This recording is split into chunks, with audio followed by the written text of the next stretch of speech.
Hello everyone, welcome back. Today I'm really excited. Thank you to Alison from AJ's Inspired Life who tagged me to do this My Journal Journey collaboration tag. I'm so excited to get to be a part of it. So Alison asked me beforehand if she could tag me, and I was super excited to join in and do this. So we are going to go through. This was a tag. I haven't done a journal tag in so long. How fun.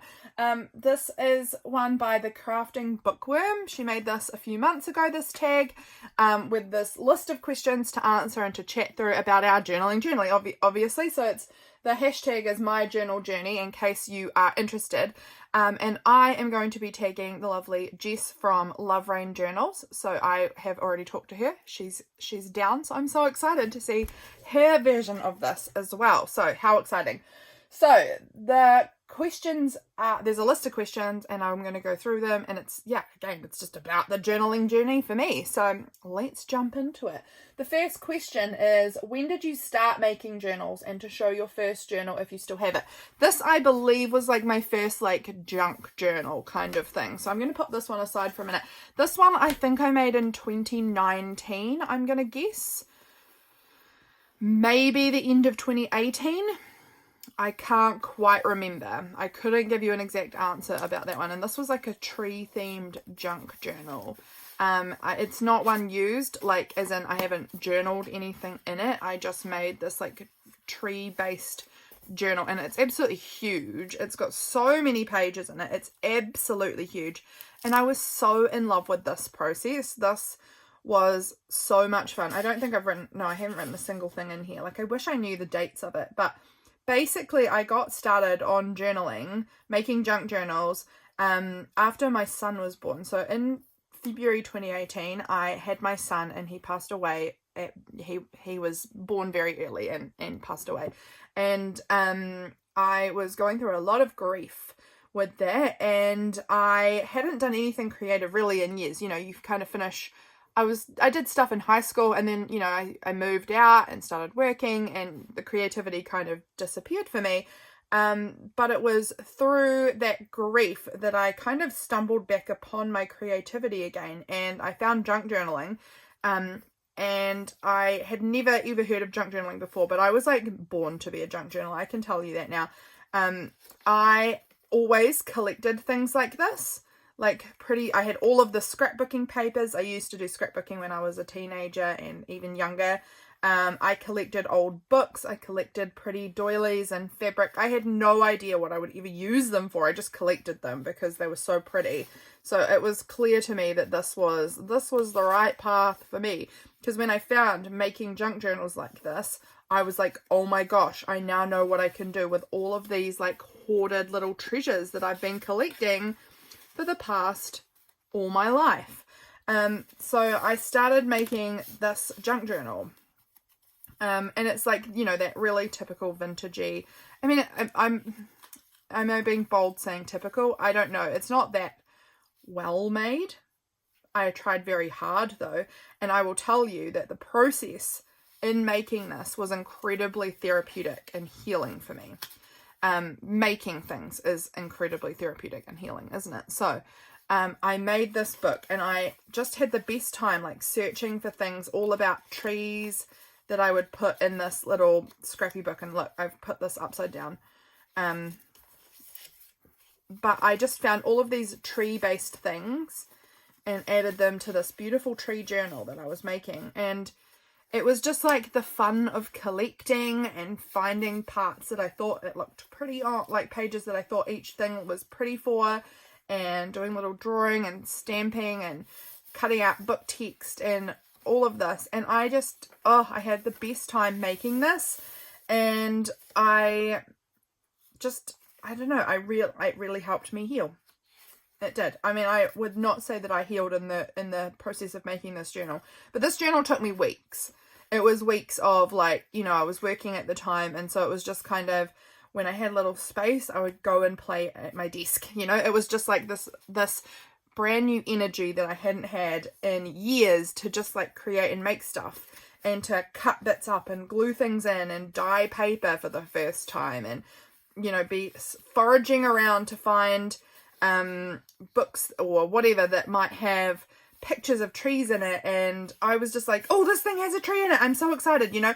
I would just be collecting all sorts of things. There's a little like gemstone on there, this little cute pockets and I don't know, I just had so much fun with it. So this was probably the first, this was the first junk journal I made, kind of, and it was, you know, it was very fun. I remember dyeing this paper with harakiki that we had at our house, which is flax,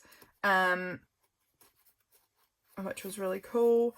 I just, like, I ironed leaves onto my paper. I should try that again. But I just had so much fun with it, and it was like a really healing process for me. It was really very satisfying and very fun, and it really filled me up. It really did. It really was so good and helpful through my grieving to have like a fun project that I could play around with. And you know, when I had too much time for my brain to wander around, I could come and sit and craft, and that was so good for me. And I have never looked back to going to no creativity again since then. So that's pretty much the end of that one there. You've had a quick flip through, but that's, I mean, you know, that's enough. And I just loved it. I just loved it. So that was my first journal I ever made. And obviously this one I wasn't at this point like making journals with the idea of using journals. I didn't plan on like journaling my life. This was just about making junk journals for the creative process, I guess. So since then that's changed, but that was the first journal I made. This journal here was not the first journal I journaled in, but this was when journaling first like clicked for me. So this journal was like the first journal that I made that like this, look how cute it is. I absolutely love this journal. This was from, I believe, January 1st, 2020. So I had been doing a little journaling before that, but it was really sporadic, and it was in a huge big book, and I wish I knew where that book was. It is around somewhere. I've seen it not that long ago, but I'm not quite sure at this point where I've put it. Can't see it on my shelf right at this minute, and that's okay. But this was where it clicked. This was where I started doing this. This was while we were in the process of moving house. So, we were moving into our new house, and so everything had been, like, a lot had been packed, and I was doing a lot of packing, and I was really overwhelmed by it, honestly. And, so I had made this big box, which I'd just put some of my craft supplies in, and I'd made this journal, and, like, my reward for myself at the end of the day was I could sit down and do a page. So I'd just do like one page with like bits of cutouts and whatever I had, and that was like my end of day reward. To unwind at the end of the day, I would sit down and I would just do a page, and this was the book that I made, and I love this book. This book to me is so beautiful. It's so scrappy, and I don't know, I think I was more creative back at this point than I am now. Honestly, I'm going to tell you the truth there. I think I was a bit more creative back here. I did a lot of different, like there was a lot of stuff stuck down. That I feel like now my journaling doesn't look like this, and I would love to take it back to this. But Patreon, you guys know, for my most recent Patreon video, we kind of did a big search through a bunch of my old journals, and I'm feeling a lot more inspired to do some things that I used to do. So I'm hoping that I'm going to have a little shift again in my journaling back towards some of the things I loved before. So this was all just me writing about things, all sorts of things. This was a cool thing that I had that had these little flip outs. Yeah. This was just like, I would sit down and I could do one page in the evening as a reward for myself.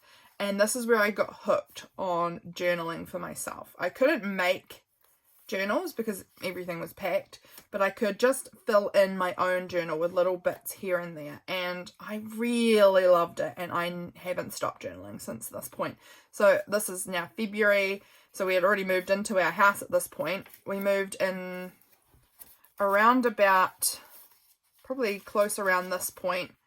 I think it was around the 20th, the 15th to the 20th somewhere. So maybe here, around here that we actually moved into our current house. And so, you know, it took a while to get things unpacked. So I still had this little kit, and I just loved Love this. I used to make a lot more like art stuff to add to my journal. It's just so interesting looking back at what I used to do. It's so interesting. So this was my journal that changed things for me. I feel that changed me into a journaler, not just a journal maker, but into a journaler. And so I wanted to show that one too, because this one's really precious to me, and I just love this journal so much. I love it. That's it. That's the other one, the other first journal I'm gonna say. So when did I start making journals was the question. That was, I started, I think at the end of 2018, somewhere in 2018, maybe the beginning of 2019, but I'm going to pick 2018 might have been roughly when I started doing that. I couldn't be quite sure though. Now, the next question is, did someone inspire you to start making journals? If so, who? So again, I guess you could in one way say that it was my son that inspired me to start making journals, that it was through my grief of losing him that I started to find creativity again. But I would say that the first, I'm trying to remember back to who were the first people I kind of stumbled across doing journaling, because that wasn't where I started. I started doing some like art journaling stuff, but then doing the more like journaling and junk journaling stuff. I'm pretty sure Gibbet Neri was one of the first people I came across. I think she might have been the first one I came across. I think JD as well from Willowbound Journals was another early on person that I found, and probably Johanna Clough, I think was also all around that time that I stumbled across their channels. So I'm gonna link them below because they're all fabulous. So those were some people that I initially found like junk journaling through and have not looked back. So that would be who inspired me to make journals. So what is my journal style? This one is a question that I am gonna answer with my brutal honesty, is that I think style is such an overrated term. There's no such thing really. Anything is your own style, anything you do is your own style. And I mean, I guess that there is you will end up having a certain aesthetic that people can start telling if you share your pictures of journals online. People can start to see your style. I mean, it changes though. Like the journaling I did back here looks pretty different to the journaling I'm doing now. Where is my current journal? That's a good question. It's up here. This is my current journal. And it's honestly, I'm finding my journaling right at the moment quite boring looking, and I want to jazz it up a bit more. But this is what my journal looks like. So this is my current style. I mean, I think if we are going to give it a label, I would say that I have quite an eclectic style. I think it looks like me though, because I think that people probably on my Instagram could see pictures that I've done and go, oh, that's probably Lydia's journaling. But I think it looks quite different. I think back here I didn't have photos. I didn't use any photos in my journaling at this stage. So that's probably the main difference that's changed, is that now I do use my photos as well, which I love. I love including them. But I think that if I was going to say my journal style, now wait, let me just check if this is another question. Oh, it is. Never mind. I was going to talk about style of cover, but that's actually a question coming up. So we'll leave that for now. But I think that finding your style is quite overrated, because I think sometimes people put a lot of pressure on themselves to have a style, and you don't really need to, because you can just do anything you want, try anything you want, and that is your style, or it isn't. You can try it and go, this is not me, and that's fine too. You can learn from that. But I think that people sometimes put a lot of pressure to like label their style, and then they can't deviate from that. And I think that's sad, because you can do anything. You can try anything. No one owns a style. Do whatever you like. So that's my thoughts on journal style. I would say that I have a very like nothing matches style. I mean, that's not always true, but I would say that I have quite a eclectic mix of things that I like. Back here, I did a lot more, there's a lot more like browns and pinks in this one. Not entirely, but there's certainly a good amount of brown and pink included in this journal. And I would say that this is the most like cohesive looking journal with all of the brown and pink. That I don't really have that much cohesiveness in my journals these days. I would say it looks a lot more mixed up everywhere. I don't know if that answers that question, but that's what we're going to say for that. do you use a theme to get started on a journal? So for the junk journals I make, sometimes yes. So like my tree journal that I made, that had a theme that was themed around trees, obviously. So if I'm making a junk journal, I would say yes, I will choose a theme. Sometimes, like it could be a color, it could be a style, it could be a thing like a tree or whatever. It could be like a thing like Christmas or Halloween. It could be anything like that I might have a style for it. But then with my like personal journals that I do, no theme. Obviously the theme is me. The theme is my life, and it all looks really different and random all the way through. So I'm just gonna like find another journal to show you guys while I'm sitting here, because otherwise this isn't going to be very visually intriguing for you all. So let's just pull this journal out, shall we? This is one just sitting nearby. So pop those behind me. This is again one of my journals from some time ago. When was it? March 2022, a couple of years ago. What was the question? Gosh, I'm all over the place. Oh, themes. I do make journals with themes, and I do really enjoy making journals with themes. I find that very fun, very like a fun challenge to pull together a whole themed journal. I find that really fun. But when I'm making a journal just for myself, it doesn't have a theme. I just make it with things that I like and stick them all in, and it's completely unthemed other than things that I like is the theme, I guess. But it's not really a conscious theme. It's just I'm making a journal for myself. And oh gosh, I love this journal. I haven't looked in this one in a long time, and I just like it. I'm loving what I see. So do I use a theme? Yes, if it's a journal I'm making to sell, typically yes. If it's a journal I'm making to use for my daily journaling, typically no, I would say. What is the first thing you do when starting a journal? So if I'm starting to make a journal, like the building process of making a journal, I normally will make the cover. That can change. Sometimes I can pull together a wad of pages and then be like, cool, let's make a cover from this, like to go with this. Sometimes I make a cover first and then choose my pages. I don't know.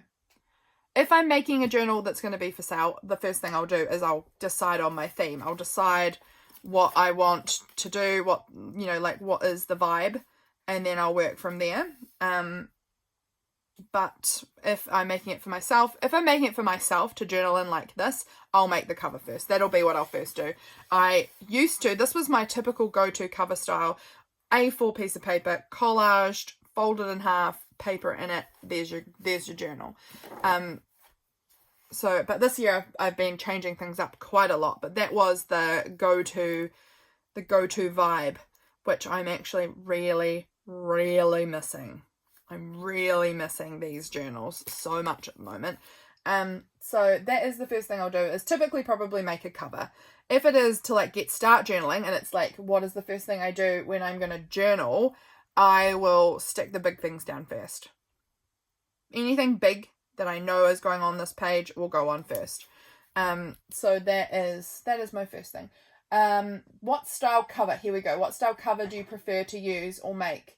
Cloth, hardback, soft. My preferred, I've got to say, is this style of A5 piece of cardstock, glued stuff on, sewn stuff on, however I want to get it on there, folded in half, is my preferred to use. I am so missing this. I can't wait for 2025 when I can go back to this style. I just miss it so much. I'm doing a challenge for myself this year because this is all I'd really ever done. This year I wanted to try out a bunch of different styles to see if the reason I liked this was because it's all I really knew, or if the reason I liked it is because it was really my favorite style. I think I'm coming to find that maybe it's actually my favorite style. I don't know. But that's that. I think it's that I like to do. I really like making journals like this. Often I will, this one's not, but often, where is that other journal that I saw before? I'm sure I saw it just a moment ago. Is it in this pile? No. It's right here in front of me. I often will make the collage cover now and then cover it in packing tape. So that must have started second half of 2022, because I did find that these would get a bit grimy just from use, but having the tape or clear, clear seal over them really helps protect them. You can wipe them down and they're kind of protected. I really love how the clear tape looks as well. I feel like it's so, like, it gives it like a shininess. I really like them. I really miss making these. I'm definitely going back when I can go back, because I really loved this style, and they just all fit on my shelf nicely together. Oh, I just love them. So this is my preferred cover to use on a journal for my journaling. I really enjoy making all sorts of covers though. I've made soft covers like out of fabric and batting. I've made hard covers. I've made all sorts and I do enjoy them. I think proper hard cover is probably my least favorite. I find it harder to work with. I find you can't sew things onto it very easily because my sewing machine won't go through it very well. And it's more, as the book bulks up, it's harder to kind of wrangle. So I prefer a soft cover for sure, but it could be fabric. It could be soft as in like just some folded cardstock like this, which has got a lot of flex to it. So those are my two favorite cover options. Next question, if you make a soft covered journal, what materials do you use? I guess that's kind of straightforward here. I've kind of talked about that. I have made soft ones. I can't see them at this point. I've made soft ones that I made like with batting and like a quilt. I basically make a quilt, fold it in half, and then it's my journal cover. Or in this sort of thing, I love using just a piece of like regular cardstock, fold it in half, all covered in fabric, papers, whatever, all sorts of bits, and I love how that feels and looks too. I really love when I add fabric to the front, and I think that's where I can't, when I'm taping it, I don't do that. But I also do really love adding these like scraps of fabricy parts on there as well. I think that looks so cool, and it gives it like a nice textile-y feel. I love that. So that would be my materials. Do you use ephemera you get in a kit, or do you prefer to make your own? I prefer my own, or handmade by someone else. Like, that is top tier ephemera for me, is stuff that's been made rather than manufactured. I do love manufactured stuff too though. Do not get me wrong. I love some good stickers. I love like scrapbooking papers that have, you cut apart or just scrapbooking items, things like that. I love those things. I really love adding like book page images and things like that. I love printables. I love all sorts of different things. So there's a bunch of different things that are good. But I think handmade stuff gives like a really special touch that can't be replicated by manufactured things, is my personal thoughts. And I'll see if I find anything in here that I feel is, see, this is like a little card that I bought. So cute in here. I love it. Don't get me wrong. I do. This though, like this is a little tag that I've made. It was a paint chip card, and then I've added this from postage stamps, stickers, some fabric, little ribbon. Like, how fun is that when you add your own touches and like turn something manufactured into something handmade? I think that's so fun. This here is a tag that I made. So I've glued on some paint swatches that I'd done and a picture from a book, some washi. I really love how that looks. I love this green color. So gorgeous. I love all the fabric tabs I've added in here. Honestly, I need to do that again. What's this? This was a tag that I didn't make, someone else made it, and it's beautiful. And how lovely to have someone else's handmade art in here. That's super special. I love receiving handmade things from other people because I'm someone who super appreciates the meaning of a handmade item and how precious that is. Having someone's energy in my book is very, very precious to me. So I always appreciate handmade things. I just appreciate things I've handmade. Oh, this book is so good. I really love this journal. I need to go back and have a read in here. This is when I last got glasses, is it? Probably. I need to get new glasses now. But I just love it. I just love it. See, this is an envelope that was sent to me in Happy Mail. How special is that someone's taken all that time, like, decorating this envelope up? I'm just going to keep it. Hang on, I'm just checking. Oh, no, it doesn't actually have an address there. The address is being pulled off. But, like, this is handmade, and this is so precious. That's really special. Because it's somebody's energy, their art, their creativity. I don't know. Handmade all the way. However, I do still also love like manufactured stuff too. Do you enjoy participating in prompt-inspired projects? Heck yes, I do. Heck yes. So currently, this is not journaling, and it's also not really prompt-based. I was going to say iCAD, I'm doing that at the moment. However, what is journaling and is prompt-based? Junk Journal July. Here's my Junk Journal July journal that I'm working on. I'm not up to date. I am behind for sure. But I've done a few of the spreads in here. I need to do a little catch-up sesh, but I've done a few spreads and I love joining in on these sorts of things. I take my time with them, as you can tell. I don't rush. I'm taking my time. This one over here as well. I just do them as I feel the energy for them, and I do really enjoy it. I find time pressure ones a little bit more challenging sometimes, like Junk Journal July, because I have to keep up with it daily. But I do really love using prompts to create art, so that's one that I'm working on. I also run a prompt week on Instagram every month, where it's just 5 prompts for one. We do a week, Monday through Friday week, where there's a prompt a day, but you can do them at any time. You don't have to do them on the days that I've set them. Do them whenever you want. There's no pressure. But I do enjoy a good prompt. I do. It's fun. Gets you thinking sometimes about things that you might not have thought about, which is always good. How many journals have you made so far? That question is probably impossible for me to figure out.